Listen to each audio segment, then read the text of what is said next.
guys, how's it going? So today I thought I would do a collection update. Gotta be honest, I'm getting very impatient. I'm waiting for my mail to show up, and my mail guy is just taking his sweet ass time. So I figured I've been promising to do a collection update for quite a while, so I figure since I'm extremely bored and I'm getting frustrated, it'll be a good time to make a video, take my mind off the frustration, and I figured today we'll start with the two new additions that I have, and we'll move through the whole collection. Some of you might only just see dirt. I'm hoping, you know, to get a glimpse of everybody if I can, but I figure we'll start with the two baboons first because I'm guessing they're going to burrow very soon and I'm never going to see them, so I figure might as well show you while we got the chance. So give me a second so I can get the lid off, and we'll start with the C. Darlene. So here's the little cutie. Let's see if we can zoom in on her and let it de-blur. Holy Hannah, that's god-awful. Come on, camera. There we go. Well, come on. I don't know what's going on with my phone lately. It just does not want to focus. Oh, there we go. Okay. So yes, this is Darlene. This is the C. Darlene. I think she's around 2 inches or so. As you can see, she's already starting to web the place up. Well, I guess you can't see because I got you zoomed in all the way. But yeah, she's already starting to web everything up. So a lot has happened with my collection. I'm actually down to 17. I've done quite a few trades, which I guess I'll kind of explain as I go. But how I got these two baboons was I ended up trading my T. Sturmy male and my Steely Blue Leg. Now, I just want to put it out there. I know some people, when I was talking on the T group and stuff, they're like, oh, you get so much better for that, blah, blah. You know, I did want my baboons. This is what I wanted. So, whether or not people think that's a fair trade or not, you know, it is what I asked for. I'm very happy with what I got. So, just kind of want to throw it out there, you know. And I actually have a review coming up about my experience with arachnophiliacs and stuff. A+ breeder all the way. Bruce is awesome. So, I guess we'll take the light off her and I will show you Sprinkles. See you in a second. So here's my C. Marshallie. Camera, please focus. Hocus pocus, we're in serious need of focus. Oh, there we go. There's little cutie. Yes, this is Sprinkles. She's in desperate need of some new clothes. She's already burrowing or webbing up quite a bit. She's kind of taken over her water dish. I put the rocks in there because this actually used to be Maru's water dish. It's very deep. So I put a whole bunch of rocks. Now those rocks aren't obviously from like outside or something. I bought them from the dollar store a while ago. I have like a whole bag of them. So I just put some rocks in there. That way she doesn't drown. But she seems to have taken a liking to her water dish. So I'm sure I'm going to have lots of fun when I have to fill it up. She's webbing up fairly decent. I didn't provide her a hide. I figured, you know, I started a starter burrow, which you can't, the camera's not really showing it, but I figure she'll be able to start a burrow and what have you, and she just wants to hang out in her water dish. Well, that's perfectly okay with me too. Yes, I rehoused them yesterday. I have a video of that too that I'll put up. Oh, camera. That's awful. Oh, there we go. So let's see if we can zoom in on that horn before we switch to somebody else without getting my hands too close. I'm zoomed in completely. I'm not actually, my hands are a good distance away. Look at that horn. Isn't that something? Beautiful, beautiful specimen. Yeah, so I guess we'll move on. Oh my god, it's been 4 minutes and I've only showed you 2. So I'm going to put the lid back on her and we will go on to the pokies. See you in a minute. Okay, so I'm not going to play with the pokies too much. I really don't feel like chasing them around. So this is my P. rufilata awning. Now you guys will probably remember I did a video a while ago of him, and he was my roommate. So I ended up trading for him my Lassie-Dor Kluge and the B. Vagans. And the B. Vagans ended up going to a friend of mine, or 2 friends of mine, as their first tea. So I ended up trading my B. Angustum back to Bridget. So I've went down quite a few teas, but I'm very happy to have him. As you can see his belly there. And And then we got, I'm trying to, he's on his ceiling. There you go. Here, let me zoom in. And we got Emery, my one P. regalis. Zeeb's probably in his burrow. Yep. So I have the 5 old worlds in total now. So I got my P. rufilata Ani, my P. regalis Emery, another P. regalis Zeeb, and then Sprinkles, my horned, or my sea marshallie, and then Darlene, my sea darlingie. So those are all my old worlds. We're gonna move on to my green bottle blue. So bear with me for a second. Here's my green bottle blue Mohani, who's in desperate need of a molt. Beautiful teas. He's webbed up a lot, as you can see. This whole enclosure is like all webbing now. This guy's one of my favorites. He's pretty chillin', amazing eater. The only time he refuses food is when he's in pre-molt, and then he'll go into a thread at it and slap it and stuff. So he hasn't eaten in a little bit. I'm guessing he's gonna molt very, very soon, which I'm really excited for. So yeah, that's him. He is a confirmed male. Same with the pokies. As far as I know, they're all males as well. I'm not sure of the sex on the 2 baboons. I end up just calling them all female until I find out differently. So, but yeah. All right, so let's move on to some of the smaller guys I got over here. The camera wasn't so blurry. This is my pseudo-haplopus species longhair. This is Mokey. She's right here. Just a wee little spiderling. I'm pre-molt. Again, sorry about the camera, guys. I don't know what's going on with my camera. This is really frustrating me.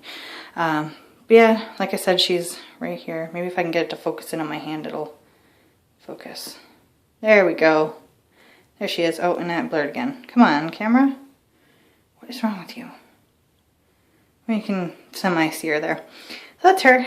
She's a little cutie. Very skittish. Okay. How's that for ultra cute? Okay, give me a sec. I'm going to see if I can take her lid off and we can look at her. Maybe. One sec.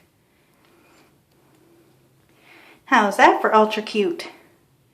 This is my Nom Du Coueur, who nobody ever sees because I barely ever see her. She almost came out, actually. That wouldn't have been fun to chase her around on the counter. There she is there. She's in need of a molt, as a lot of my teas are. Little cutie pie. This little cutie is a pet hole. I rarely ever see her. Most times I drop food in, and the only reason I really know she's okay is because the food's gone. But lately she's been out a little bit more. So, yeah. There she is. Big booty. Alright, let's move on to the next one. So I figure we can stick to the non-dus. Here's one of my non-du Colorado Villosus. This is Sheva. She's also in major need of pre-molt, or molt, sorry, not in major need of pre-molt. I spoke English very gooder today. This is actually the little one that tagged me, the first tea that ever got me. Funny story. Oh yes, non-dus are full of anxiety. They're very skittish. Non-dus are one of my favorite genus. I've said that before, but I really like their skittishness. I don't recommend touching these guys. They're very flaky. They're fairly defensive as they get bigger. I don't have any like really big specimens, but they're really full of anxiety, so I really don't recommend touching them. But isn't she beautiful though? They're really starting to show their adult colors, which is really nice. Yeah, there's a little cutie pie there. So let's move on to the next one. Well, we really ain't going to be able to see much. I can see her booty, but I don't think the camera is going to pick it up. This is the, oh, you can kind of see her bum there.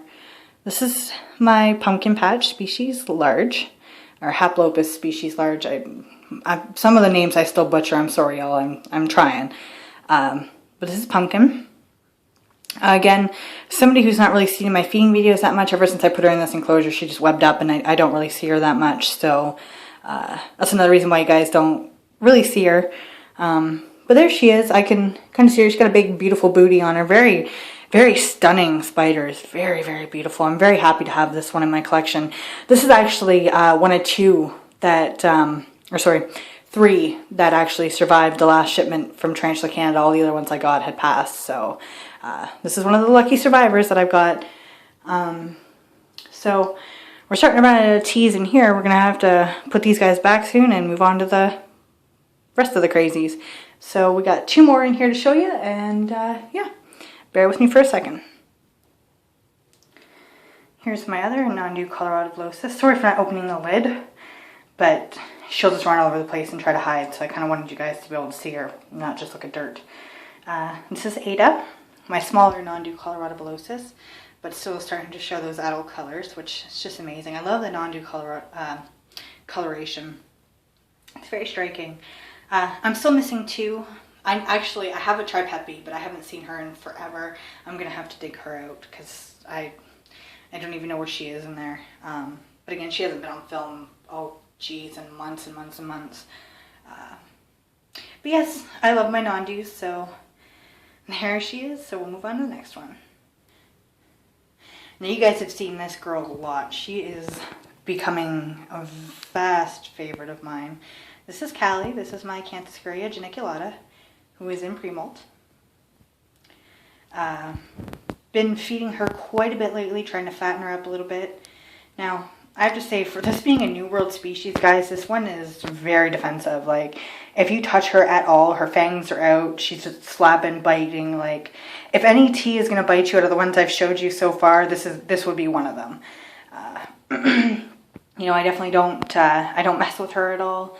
Normally, if I'm opening the lid, I'm dropping food in, and then that's when I'll take pictures and things like that of her. She's very unpredictable. She's very stubborn. I'm surprised that she's actually staying still and not kicking hairs at me, because normally, if food hasn't dropped in, she's kicking hairs and being angry. So we're seeing a very calm version of what Callie is normally like. Very striking specimen though. Very, very beautiful. Striking colors on the legs. Very beautiful, beautiful species. I'm really glad I got my hands on this one. Never been a big fan of the Cantiscaria genus, you know, never really looked into it too much. And coming upon this one, I'm very happy. They're amazing eaters, very vibrant, always out and about, just awesome. And she does a lot of construction in her house all the time, which is neat as well. So we only got a few more left. I'm going to close her up. She's going to be really upset when she realizes that no food's being dropped in. Put these guys back and I'll show you the rest, and yeah, so we'll see you soon. So here's one that's probably fairly familiar. I'm in the closet, so mind the weird like glares and stuff. This is my Grammosolopulchra Stimpy, who's a little shit and dumps his water dish and drags it around and all that fun stuff. Pet peeve. Gorgeous specimen though. Pretty easy to handle. Doesn't really like being petted so much, but fairly easygoing, especially for being a Grammostola.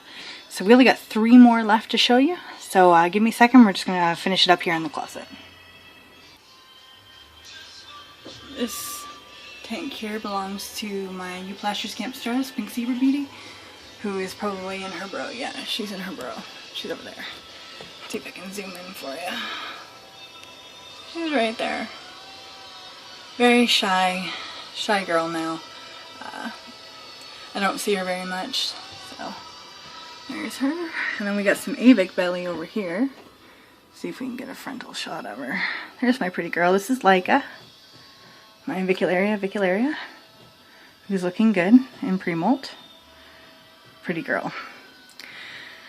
And then last, but certainly not least, is my Lasiodora peribiana 2B, who needs to molt really bad. This guy's over a year old, and he's that size, if that tells you anything. So, yeah, he should molt anytime, I'm expecting. Very shy, kind of defensive. Beautiful when they get bigger though. So yeah, that is everybody now. Dante's sent to Arachnophiliacs to do some breeding, so that's pretty exciting. I miss him like crazy because normally his enclosure would be over here. So, but yeah, that is everybody. So I hope you guys enjoyed this longer video, and we shall talk to you really soon. See ya!